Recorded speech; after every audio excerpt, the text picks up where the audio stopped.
దైవికంగా బ్రతకడం.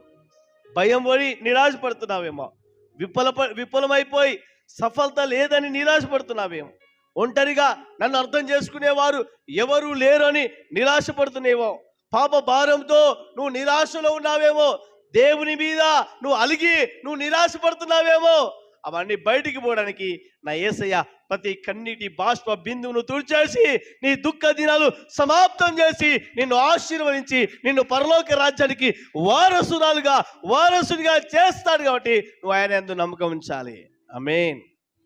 ఆమేన్ చెప్తలేరింది. హల్లెలూయా, హల్లెలూయా, హల్లెలూయా.